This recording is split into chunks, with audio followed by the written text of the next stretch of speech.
Again? Our wannabe fearless leader has publicly humiliated herself again? Why does she keep doing this to herself? Why does cackling Cam Harris continue to embarrass herself publicly? When this was happening during the campaign, when she embarrassed herself while pretending to be vice president, I understood it. I got it. The taxpayers are generously giving you a six-figure salary, and you know the only way for you to earn that money is to provide comedic relief. Damn sure couldn't earn it by creating and implementing policy. My inside sources, they told me that when Cackling Cam entered the White House in January of 2021, our former fearless leader, Johnny B. Biden, he asked her to draft a bill for the southern border. Cackling Cam said, "I'll get right on that, Johnny, but where am I picking in the draft?" When she was running for president, I understood Cam Harris embarrassing herself publicly. Now, to her credit, she tried to hide. She spent the first 6, maybe even 8 weeks of her campaign trying to hide from the media. But when you are running for the most powerful position in the world, you can't hide for very long. But now, we are 4 months removed from the election. There is absolutely no need for Cam Harris to be making public appearances. I mean, how many people are looking for Cackling Cam? A couple of weeks ago, Cam and her feminine husband, Doug, they showed up in Los Angeles for the Lakers game and nobody cared. Cam was treated like any other doofus who was looking for their seats. So I don't understand why Cam Harris continues to humiliate herself. Why? Why do you keep doing this? Why do you keep doing this to yourself? You know, it took me 39 years to realize that nothing good comes from drinking alcohol. For many, many years, I enjoyed consuming the booze. When you're in your teens and 20s, drunk nights, they're not all that embarrassing. Matter of fact, when you're that age, drunk nights are something to be proud of because you don't have anything to lose. There were many mornings when I would wake up and forget how I got home. At 22 years old, you can wake up the next morning, pop a couple of Aleve, and you're back to 100%. 18 years later, you drink 3 beers at happy hour and you're hungover through the weekend. Even though the booze can be fun temporarily, even though the booze is one of the best temporary fixes for disguising your misery, I eventually reached a point where it just wasn't worth it. I eventually reached a point where I realized I no longer needed it. I got tired of the hangovers. I got tired of feeling like shit. More importantly, I got tired of not having control. When you overindulge with alcohol, you lose complete control of yourself. You end up doing things that you would never do when you're sober, like drowning your sorrows after losing an election and showing off your bloodshot eyes as you speak incoherently into the camera. Kind of like Cam Harris did 3 months ago. Watch for yourself. Don't you ever let anybody take your power from you.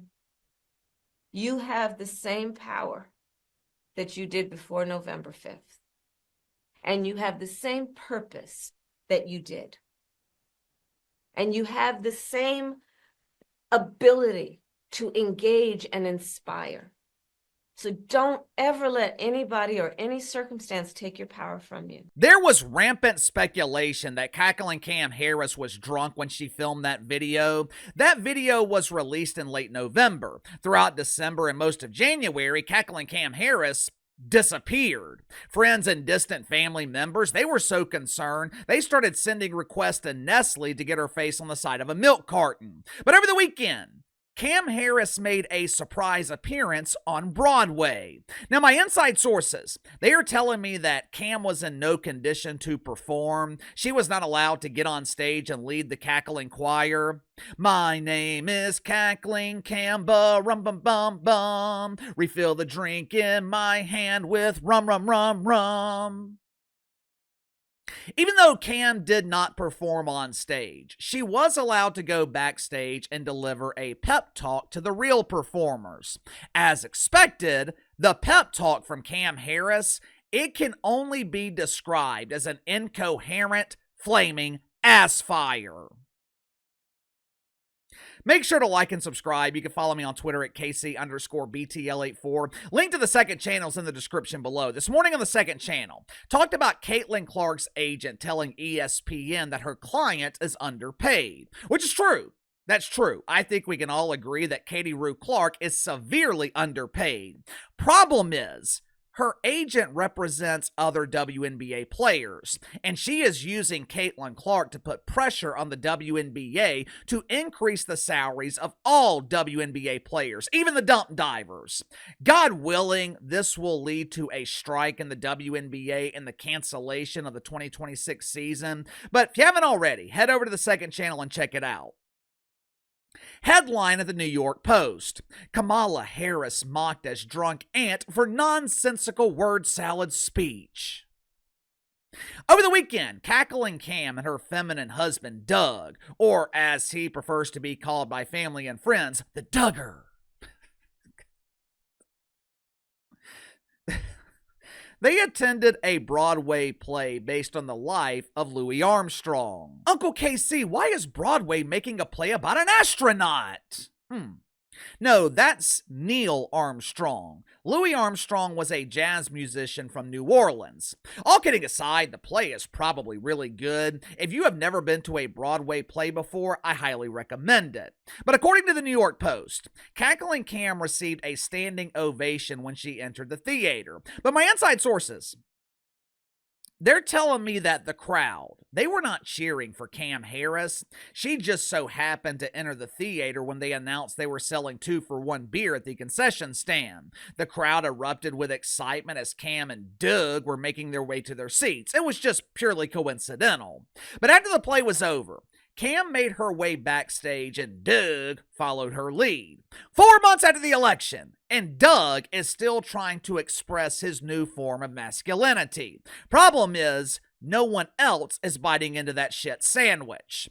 But Cam is backstage, and someone makes the mistake of giving her a microphone and hitting record on the camera. Watch for yourself. And then, you know, but Spirit's tired, but it cannot be defeated. Never let anybody defeat that. Because then what do we have left? When we think about like these moments where we see things that are being taken,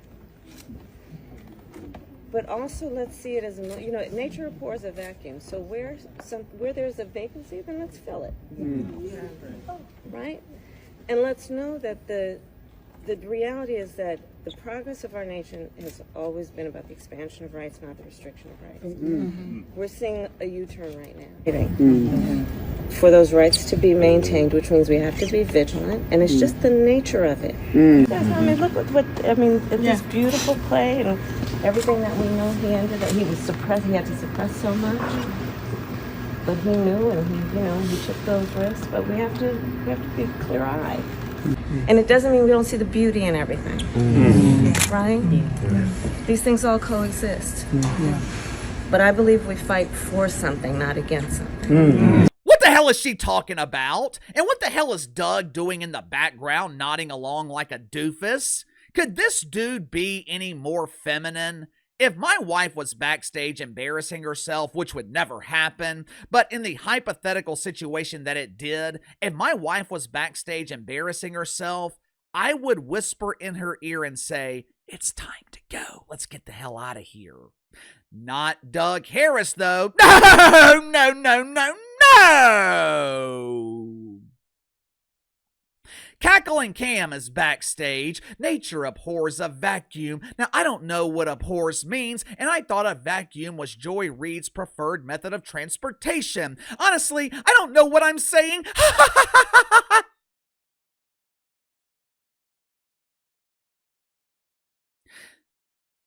His wife is backstage, embarrassing herself. And Doug Harris is just standing in the background, nodding like a doofus. That's right, babe. You tell them about those vacuums.